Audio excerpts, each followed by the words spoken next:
Time for our favorite moment of the week, Ask Uncle Chael. Our first question comes from Terry Walker that says, do you miss playing the psychological game of trying to get into your opponent's head? I gotta tell you, I never played that game. I heard that said about me. I heard it said a few things. First off, that I was a huge pro wrestling fan. But secondly, that I trash talk to get into my opponent's head. And it never crossed my mind. It never once crossed my mind to get into somebody's head. I didn't know that was a part of the game. I've never had it happen to me. And I don't feel confident that I could get into someone's head. I don't really know what it means. But I've never felt that that was part of the game. But I don't deny that it might be, because of all the people that stood back and go, oh, he got in someone's head. And I did say, I've only seen it one time where I could clearly say it affected an outcome. And that was Conor McGregor versus Jose Aldo. Jose Aldo at that point in time, for sure, was the better fighter. And he was a meaningfully better fighter. And he was scared out of his mind walking to the ring. Now, everybody's scared, but that was a different level. That was a different level when you had the number one pound-for-pound guy in the world, had all the experience in the 5-round contests and the main events and the championship fights. He checked every single box, and you could see it on his face.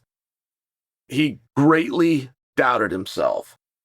But aside from that, I don't know. Can you really get in a pro fighter's head? All right, Grok Manipulator says, do you think Islam should move past Ian Gary and look at a fight with Prates? If the argument is beating JDM, then they're both on equal footing. Listen, let me disclose this up front. The last time I was with Islam, he was a little prick to me. And I need to disclose that, because if I'm coming to you like as a professional and an insider, then I need to call it straight. And I'll just share with you, the last time I was personally with Islam Makhachev, he was a little scumbag to me. So it might affect the way that I'm talking about him, but I feel as though I'm being objective when I say to you, what difference does it make who Islam fights? What difference does it make? There's 2 fights for Islam, and he's ducking both of them. He already ducked both of them. And he's now greatly regretting the fact that he got caught by media members like me who are exposing that he ducked Ilia Topuria and continues to duck Tsarukyan. So what difference does it make? Like, if he goes out and beats Ian Gary, I'm not going to give him credit. Now, what am I going to give him? He's the champion of the world. I give him his belt back that he's already shown up with. What am I going to give him? He's ranked pound for pound. He goes back and forth with Ilia, but let's say that he's number 1. So what am I going to give him if he beats Ian Gary? I would expect him to beat Ian Gary. Or, as you said, Prates or Jack or whoever you want to put in. If their name is not Ilia Topuria, the guy that Islam ducked, or his name is not Arman Tsarukyan, the guy that Islam ducked, what difference does it make who he fights? He can fight Prates and the other guy he can fight Prates and Gary in the same night. What difference does it make? There's 2 fights for Islam. Nothing else really matters. You want to sit and argue over who's better between Gary and Prates? Gary and Prates fought. Gary beat him. So I guess it's Gary. Okay, well, if Islam beats Gary, again, what are you going to give him? He's already the champion. He's already got the higher record. He's already got his pay. He's already got the main event spot. I mean, what are you going to give him? I'm not taking away, regardless of what a scumbag Islam was to me. I'm not doing that to him. I don't diminish him. He is the champion of the world. He's a very good fighter. But he's also got a guy, which is Ilia Topuria. And he had a chance. And he ran from it. And that is what happened.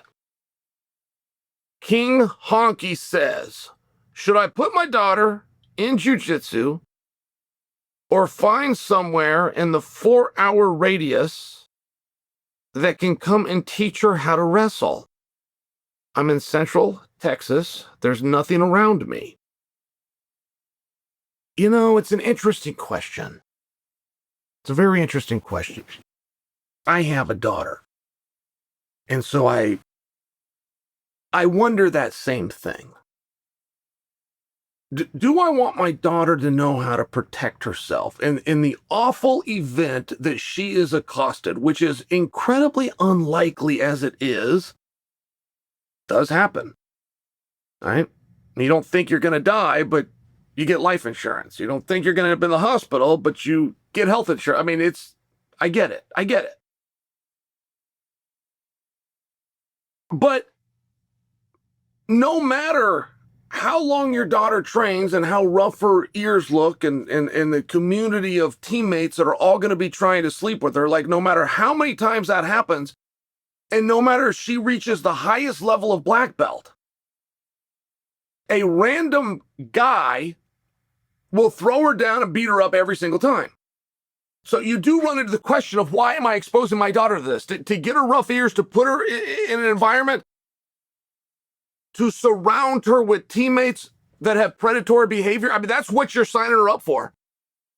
Is it worth it on the outside chance that if she gets put into a guard position, that she could then swing into an arm lock? Because I'll tell you now, no matter how good she gets, she can't. She can't. So should you get your daughter in jiu-jitsu? Should you get her? I wonder the same thing. And I've got a wrestling room at my house, and I take my daughter down there and I show her myself. And I don't know if that answers your question, but it should be a room for food for thought. That there's no other sport that your daughter could possibly do, and so you wanted to get her into a male-dominated sport, and you're choosing between wrestling and jiu-jitsu. Flip a coin. I must tell you, I don't have advice for you. Alberca says, what's your second order of business when you become governor of Oregon? You know, it's the same thing every 4 years. Like it never goes away. And my buddy Ben told me that politics is Hollywood for ugly people. I don't like to call people ugly, but I understood what he meant, that it's a performance. Here in Oregon, we got 4 hacks down in Salem, and every 4 years you can hire one of the same 4 hacks, or you can do what our real losers do, which is go hire a campaign manager from a different state that truly has no idea what's going on in Oregon, but it doesn't overly matter. You just insert the same lines through a different performer. We just had a debate in Oregon. 4 people on stage. All of them get asked the same question, which is about homelessness. Now, before any one of them speaks, I can tell you what all 4 of them are going to say. Because it's the same 4 hacks every 4 years that rear their head and put it in their mouth. They're going to steer it to mental illness. They're going to talk about addiction. They're going to talk about prevention. Every time, every candidate, every 4 years. That's not going to be different 4 years from now. It's the same questions. It's the same ideas. How do you cut spending without cutting production and services? It's the same thing. The answers don't change. Just the performer changes. And I have a very different opinion. I have a unique opinion. It's a unique opinion in that I think I am the only one in America with the opinion. But the governor has full ability within their state. The governor does not have to work with legislature or anybody else. And it's a very tricky line when you start talking that way, because that sounds a lot like the way a dictator talks. But I've been in a lot of rooms in my life, and I ask myself the same question every time I walk into a room. I look around and I ask myself, am I the most powerful guy in this room? And I get the same answer no matter what room I'm in. The most powerful guy in the room every time is not the pundit or the politician or the professor. It's the guy with the gun. Whoever's got the gun is the most powerful guy in the room. The governor controls the National Guard. The governor controls the state. But if the governor does not have the fortitude to come out and make decisions understanding that, yeah, there's going to be a legal battle and there's going to be a courtroom, but this is the way it's going to happen on my watch because I got the gun. If the governor doesn't have that fortitude, what difference does it make who's governor? All right, Brock says, was it harder for you to get into the sport or to leave it? Wow. Brock, wow. Wow. I am going to steal that question. I'm going to ask that to a lot of people. Wow. Was it harder for you to get into the sport or leave it? I am going to ask that question to a whole bunch of people. That is fascinating. I would love to know what Randy has to say about that. I would love to know what Fedor has to say about that and John Jones. Wow. Okay. It says, I asked this because I've been training and I want to start fighting and I'm a little nervous, but I know I can make it far. But I also think that I might stay longer than my body can. And that makes me a little nervous. Brock, you are a very intelligent young man. I wish you the best. And I would tell you, if you have a level of intelligence, stay away from this sport. This sport's for dum-dums. This sport is for poor people. Just so you know. Like if you could afford to do a sport, you would choose any other sport. If you could afford the cleats and the jersey, you would do. If you could afford the ball and the racket, you would do any other sport. The only reason you come into this dirty, grimy sport is a guy from off the street gets welcomed in. You seem like a smart guy. I will just share for you, like in real life, there's a massive confidence from knowing in unarmed combat, I can handle myself. But the chances that you're going to find yourself in unarmed combat,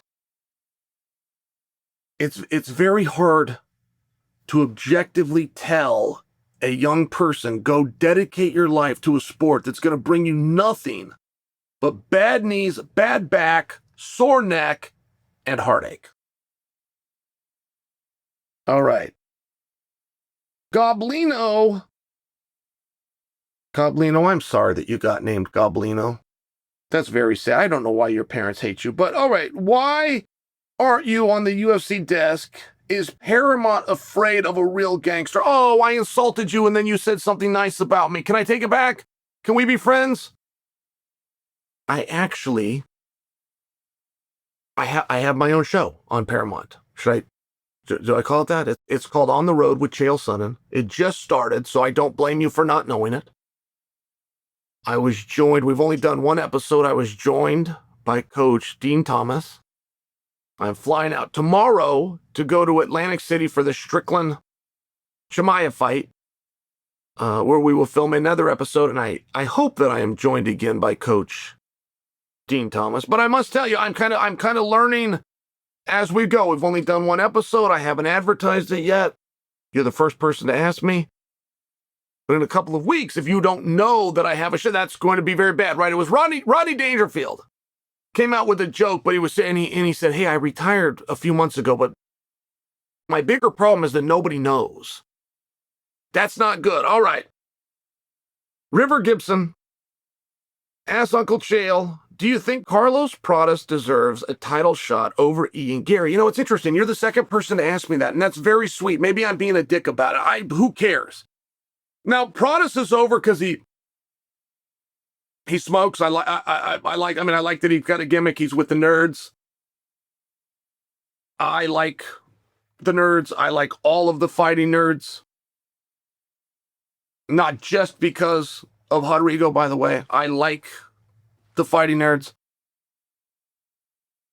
But this Prates seems to be special. He seems to really be supported by you guys, as does Gary.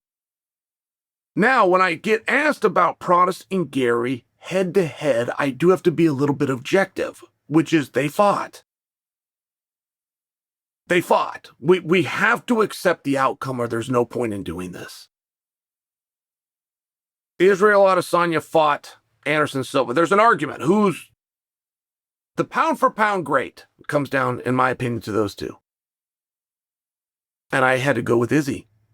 And people said, Chael, you've got sour grapes towards Anderson. You're just not saying that because it's Anderson. Well, first off, I love Anderson Silva. Whether you knew that or not, Anderson changed my life for the better. But secondly, I don't feel I have sour grapes. They fought. I don't get how we ever get to argue something on the back end, but we do it all the time. We go, well, this guy wasn't in his prime. How dare you? I mean, how dare you? A guy gets in there, he risks everything, and you get very little reward in this sport. You know, there are certain guys, and Izzy and Anderson certainly fall into that category, that did get a nice reward. But how dare you allow two guys to go out and fight half naked in a steel cage, and then when you get the result, you refute it. You say, well, he wasn't in his prime. What else do you get for the training camp, for the travel, for everything you go through, for those lumps, for those broken bones? What do you get aside from the pride? And you get a fan that comes out, says, well, he wasn't in his prime. Takes it away from you. And I'm not suggesting you're doing that. I'm just saying when it comes to Prates and Gary, I'm not going to do that to Prates. I'm not going to do that to Gary. I'm not going to take away his accomplishment. There is no question between Prates and Gary. They fought. They had a dispute. They settled it. It went to Gary. I hope Prates gets his chance, but he's got to wait. And quite frankly, it's against Islam. Who cares? Truly. The only people that sit around and watch Islam are the people that miss Khabib so badly that they're willing to go to diet Khabib, which is what Islam is.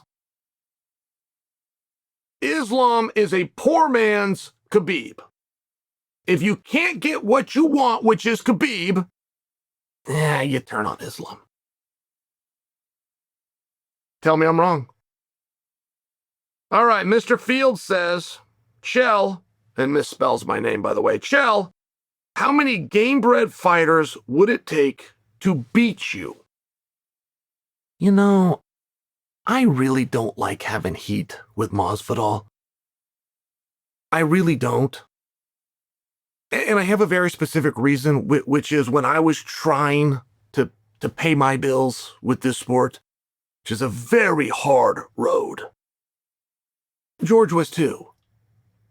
You know, we would sit across from each other in Russia, in Costa Rica, at these different events, just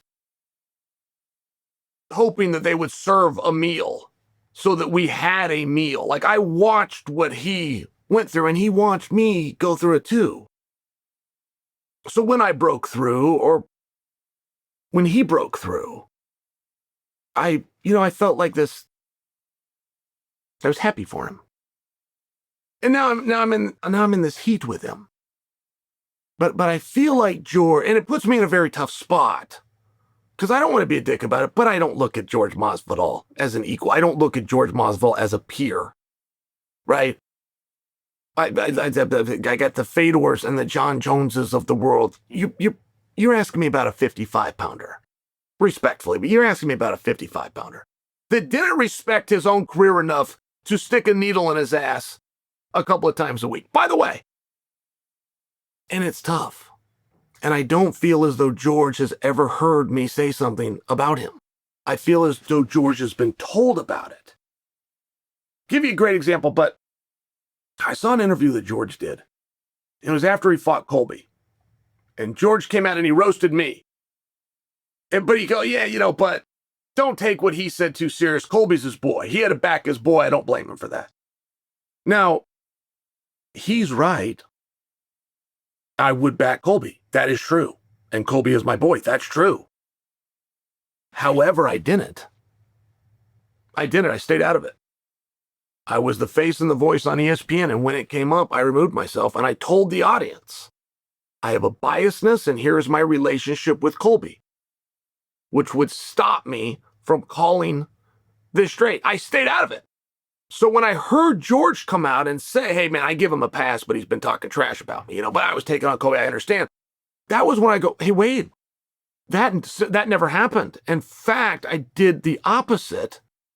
So now I find myself in a situation where Masvidal thinks I'm speaking out against him. But I'm only speaking out in retaliation, like George isn't understanding. I'm backing him up.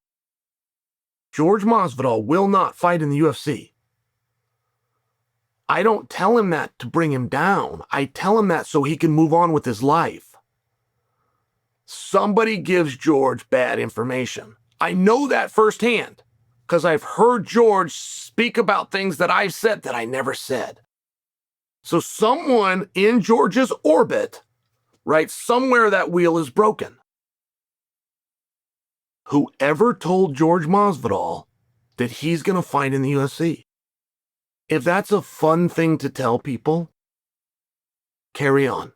I drop those 3 little letters too, and guys always think it's cool. I got no... If you're not fighting other places, if you're turning down, right, it's very relevant. George needs I don't say that. George needs to fight. George needs some more paydays. George got women and alimony, and right, it's just this different spot. If he is turning fights down because he thinks he's under contract with the UFC, I'm trying to help him. No, you're not. You are not under contract. You do not need their permission. You do not need a carve out. And you do not need to turn down other opportunities because you think you have one here. I am trying to help George. Believe it or not, as backhanded as what I just said might sound, I swear to you, it's not. I do not need to lie to George Masvidal. I am not scared of George Masvidal. I am leveling with him. Twofold. You're not under contract with the Ultimate Fighting Championship. Whoever told you you are does not understand those contracts. Secondly, you're not going to return to the Ultimate Fighting Championship. Not personal. They didn't bring Nate over. Bigger star than you, who just beat you. They didn't bring Ronda over, who I don't know is a bigger star, but they pretend that she is. Either way, you're a very big deal. As is Conor McGregor, for example. The biggest show in history is coming up. You're not on it, and neither is Conor McGregor. So for a lesser show, which was every show that's not the next show, they didn't use you. I mean, do you understand? Do you understand I'm trying to help you? Do you understand I'm not being the skunk at the garden party? Whoever told you you're going to fight told you wrong. Now, moving on, Ton Harbor says, if you were a younger man starting out in martial arts in the fight game and you wanted to become the most complete fighter possible, what would be the initial order and style of your training? It's so interesting. It's so interesting. I got this kid. He's a wrestler. He's out at St. Mary's. And he got in trouble for getting into a fight. Police got involved, and the DA got involved, and it turns into this thing. So they bring his coach in. They want to talk to his coach and figure out how you're going to punish him. And the coach is attempting to explain he's not in trouble for fighting. He's in trouble because he won. He's not in trouble for getting into a street fight. He's not in trouble for losing his cool. He's in trouble for defending himself. He's in trouble because he won. And there is a real truth to that. And many times you'll prepare for a situation just so that you can protect yourself or a loved one in the extremely rare event that happens. And when it does, you'll look back and go, man, was that worth it? Would have I been better to just hire security?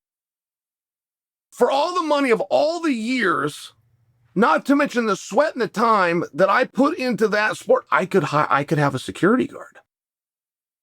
Would have I been better to have security? Would have I been better like the police to go 24/7 now, which is what I do now. Everywhere I go, on my shirt, I have the same camera that films everything that happens, the same one that the police have. But are you better to have that, or do you want to be the most complete fighter? Because don't forget, you don't get in trouble for fighting. You get in trouble for winning. And you will find out after you defend yourself that the embarrassment that the other guy suffers, the only thing that lessens that embarrassment is to make it known that you are better prepared than him.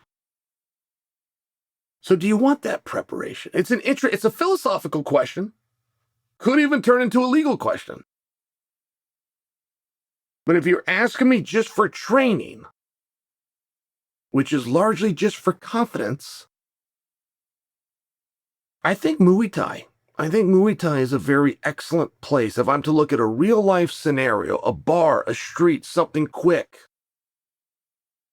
Muay Thai, which incorporates your fists, your elbows, your knees, and your feet. I think Boss Rutan said that somewhere, that if you could only do one. All right. Exiled ketchup. Interesting.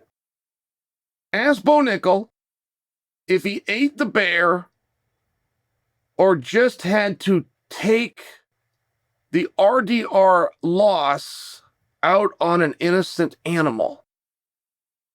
Hey Siri, text Bo Nickel, did you eat the bear? Question mark.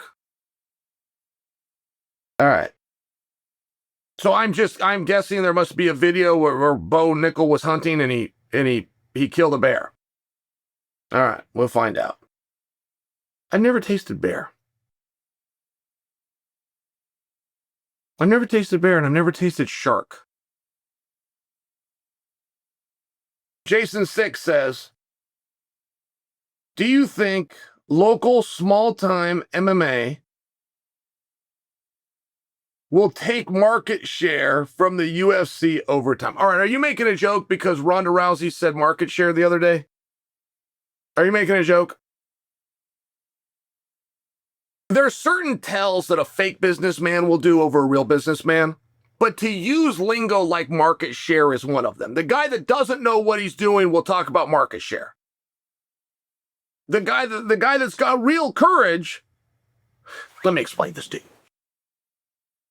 In the capacity that Ronda used it, she's going to step in, she's going to be the new boss over on Netflix for MVP. She's going to take market share. Great. She used the term correctly. That's not how a winner would think. A winner would not think about taking existing market share. A winner would think about coming into a space and creating new fans, creating new viewers, not switching somebody from a UFC shirt over to an MVP shirt, starting somebody out on day one in the MVP shirt. That's how right, that's where you see the tell. Are you using that because I teased her about it? She gave it her best shot. Don't be a jerk to a gal with a GED. Come on. Asking for a friend. Says, how was Nate cleared to fight? You talking about Nate Diaz? Nate Diaz is awesome. Of course he's cleared to fight. All right, Nebula says, this will be our final one. Is middleweight cooked if Strickland loses? Yes. If you're talking about the Russian invasion, if you're talking about the presence of Chimaev, and are we going to be able to shake him? Yes, they're cooked. Yeah. And there's some guys that are just that good. I mean, Khabib, we gave 29 people an opportunity and 29 of them failed. Islam left the division that he was dominant in. John Jones had to leave 205 pounds after he went through it. And some guys twice. Like there are some guys. Georges St. Pierre had to leave 170 And it is very tough to imagine somebody being able to deal with Chimaev. We're going to know so much more, though, after the fight with Strickland. I just had this conversation with my partner, Ryan, and he goes, there are ways that Strickland could win the fight. And I go, well, but hold on. Strickland doesn't have to win the fight. He just has to win moments. He just has to be able to show us something. Like, to keep hope alive, you have a roadmap. And when you have the really great fighters, it takes 4 or 5 people before you finally beat them. Ronda might be a fine example, but it wasn't just Holly Holm in the right leg that stopped Ronda. It was the previous opponents that Ronda got out of there fast, and Ronda got out of there with the same move. And Holly Holm was able to sit home and watch and learn one thing from the Liz Carmouche fight, just for example, and then learn one thing from the Sarah McMahon fight. And all of a sudden, you do that 4 or 5 times, and then Holly Holm's got a little bit, at least, of an idea of a roadmap. And right now with Chimaev, there is no roadmap. He has been amongst the most dominant fighters I have ever seen. He's the winner. His fight over DDP is the most dominant title fight in history. And there's actual number, 510 strikes or something like this. I used to have the record for title fights at middleweight, so I know it. I had 311, and that was the record. And my record got broken. It got broken by Chimaev, who had 510. I mean, I know I'm rounding up, but that's almost double. He almost doubled a record that was held for over 20 years. That's pretty incredible. And you would still have, at least in my mind, a question of Imanov. And I'll tell one for you. I'm still a believer in the X's and O's of Bo Nickel. Bo Nickel versus Chimaev, X's and O's wise, I think is one of the most compelling matchups that you can make.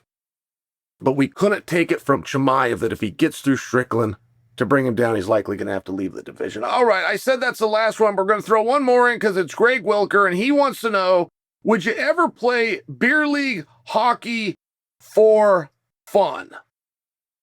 No.